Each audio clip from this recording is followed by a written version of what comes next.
ಹೌದು, ಯಡಿಯೂರಪ್ಪನವರು ಮಾತನಾಡಿದ್ದಾರೆ ವಿಧಾನಸಭೆ ಕಲಾಪದಲ್ಲಿ.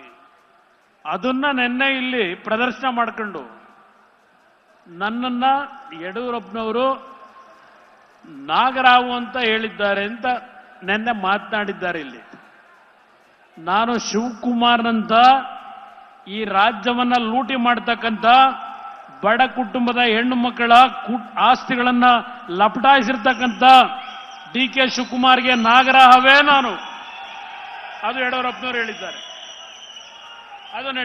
ಹೇಳಿದ್ದಾರೆ. ಏನಿದೆ, ಸಿದ್ದರಾಮಯ್ಯನವರು ಮುಂದುವರಿಲಿಕ್ಕೆ ಬಂಡೆ ತರ ಇದ್ದೇನೆ ಅಂತ ಹೇಳಿದ್ದಾರೆ.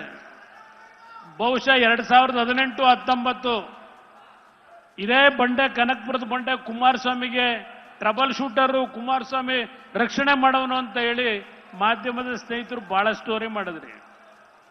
ಆ ಬಂಡೆ ನಂಬ್ಕೊಂಡು ಹೋಗಿದ್ದಿಗೆ ನನ್ನ ತಲೆ ಮೇಲೆ ಬಂಡೆ ಬಿದ್ದಿದ್ದು. ಆ ಬಂಡೆ ಸ್ವಲ್ಪ ದೂರ ಇಟ್ಟಿದ್ರೆ ಏನೂ ಆಯ್ತಿರ್ಲಿಲ್ಲ ನನಗೆ. ಯಾವ SM ಕೃಷ್ಣ ಅವರು ಕೊತ್ವಾಲನ್ ಜೊತೆ ಜೀವನ ಮಾಡ್ಕೊಂಡಿದ್ದಂತ ನಿಮಗೆ ರಾಜಕೀಯದಲ್ಲಿ ಜನ್ಮ ಕೊಟ್ಟಿದ್ರು. ಆ ಕುಟುಂಬದ ಒಬ್ಬ ಶ್ರಮಜೀವಿ ಸಿದ್ಧಾರ್ಥ ಅವರ ಮರಣಕ್ಕೆ, ಆತ್ಮಹತ್ಯೆಗೆ ಕಾರಣ ಯಾರು? ಜನಗಳ ಮುಂದೆ ಇಡ್ತೀರಾ ಇದನ್ನ ಜನಗಳ ಮುಂದೆ? ನನಗಿವತ್ತು ಬರಬೇಕಾದ್ರೆ ಬೆಳಗ್ಗೆ ಯಾರೋ ಫೋನ್ನಲ್ಲಿ ಹೇಳ್ತಾರೆ,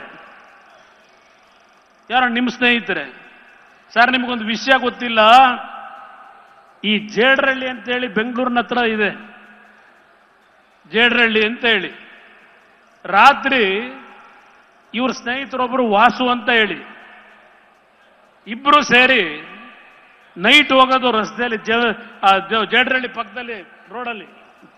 ಇವೆಂತವ ನಿಮ್ಮ ಮ್ಯಾನ್ಯಲ್ ಇದಾಕಿರ್ತಲ್ಲ ಕವರು,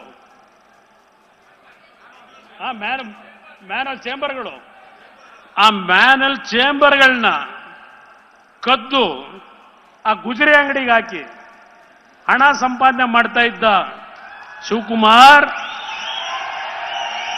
ಈ ಕುಮಾರಸ್ವಾಮಿ ಬಗ್ಗೆ, ದೇವೇಗೌಡರ ಬಗ್ಗೆ ಮಾತನಾಡ್ತೀಯ? ನನಗೆ ಬೆಳಗ್ಗೆ ಕೇಳಿ ಆಶ್ಚರ್ಯ ಆಯ್ತು. ನಮ್ಮ ಬಗ್ಗೆ, ಯಡಿಯೂರಪ್ಪನವ್ರ ಬಗ್ಗೆ, ವಿಜಯೇಂದ್ರನ ಬಗ್ಗೆ ಯಾವ ನೈತಿಕತೆ ಇದೆ? ಇವತ್ತು ಆ ಇಬ್ಬರು ಮಕ್ಕಳನ್ನ ಜೈಲಿಗೆ ಕಳಿಸಿದ್ದೀರಿ. ಅವನನ್ನು ಮದುವೆ ಆಗಿರ್ತಕ್ಕಂಥ ಅವನ ಹೆಂಡತಿನ ಬೇಲ್ ತಗೊಂಡ್ರೆ ಅವ್ರ ಮೇಲೆ ಯಾವ ಕೇಸ್ ಇಲ್ಲ, ರೇವಣ್ಣನ ಮೇಲೆ ಕೇಸ್ ಇಲ್ಲ, ಸೃಷ್ಟಿ ಮಾಡ್ತೀರಿ ಕೇಸ್ನ.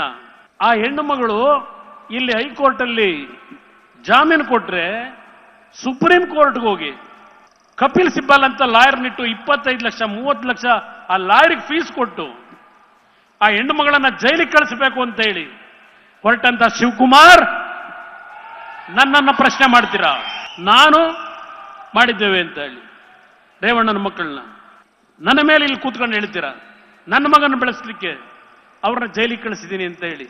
ಇದನ್ನ ಇವತ್ತು ಈ ನಾಡಿನ ಜನ ನಂಬೇಕಾ? ಇಂಥ ಕುತಂತ್ರಿಗಳನ್ನ, ಇಂಥ ಮನೆ ಆಳ್ರನ್ನ ನಂಬ್ತೀರಾ ಈ ನಾಡಿನ ಜನ? ದೇವೇಗೌಡರು ಮೊದಲನೇ ಬಾರಿಗೆ ಶಾಸಕರಾಗಿ ಕಾವೇರಿ ನೀರಿನ ಬಗ್ಗೆ ವಿಧಾನಸಭೆಯಲ್ಲಿ ಚರ್ಚೆ ಮಾಡಿದಾಗ ನೀವು ಜನ್ಮ ತಾಳಿದ್ರ, ಹುಟ್ಟಿದ್ರ? ದೇವೇಗೌಡರ ಆಸ್ತಿ ಕೇಳಿದಿರಿ? ದೇವೇಗೌಡರು ರಾಜಕಾರಣಕ್ಕೆ ಬರೋದಕ್ಕಿಂತ ಮುಂಚೆ ಒಬ್ರು ಇಂಜಿನಿಯರ್ ಆಗಿದ್ರು, ಡಿಪ್ಲೊಮಾ ಪದವೀಧರ. ನಿಮ್ ತಂದೆದೇನಿತ್ತು? ಕೆಂಪೇಗೌಡರದು. ನಮ್ಮ ಹಳ್ಳಿ ಕಡೆ ಹಿಂದೆ ನಾವೆಲ್ಲ ಸಣ್ಣ ಮಕ್ಕಳಿದ್ದಾಗ ನಮ್ಮ ರೈತರು ರಾಗಿ ಭತ್ತ ಬೆಳೆದು ಯಾವೊಂದು ಹೊಟ್ಲಾಕಿ ಎಲ್ಲ ನಮ್ಮ ಬೆಳೆ ಬೆಳೆದ ಮೇಲೆ ಆ ಭತ್ತ ಮತ್ತು ರಾಗಿ ತೂರಿ ಚೀಲಿಗೆ ತುಂಬಿಸ್ಬೇಕಲ್ಲ, ಆ ತುಂಬಿಸಕ್ಕೆ ಕೆಲವರು ಕೂಲಿ ಆಳು ಕರ್ಕೊಂಬರಂತೆ. ಆ ಕೆಲಸ ಮಾಡ್ಕೊಂಡ್ ಬರ್ತಾ ಇದ್ದಂತ ನೀವು, ನಿಮ್ಮ ಕುಟುಂಬ, ದೇವೇಗೌಡರ ಕುಟುಂಬದ ಬಗ್ಗೆ ಚರ್ಚೆ ಮಾಡ್ತಿರಲ್ಲ, ಯಾವ ನಾಲಿಗೆಯಲ್ಲಿ ಮಾತನಾಡ್ತೀರಿ? ಇದು ಕುಮಾರಸ್ವಾಮಿ ಮೇಲೆ ಶಿವಕುಮಾರ್ ನೀನ್ ಕಣ್ಣು ಹಾಕಿದ್ರೆ ಸರ್ವನಾಶ ಆಗ್ತಕ್ಕಂಥ ಕಾಲ ಬಹಳ ದೂರ ಇಲ್ಲ.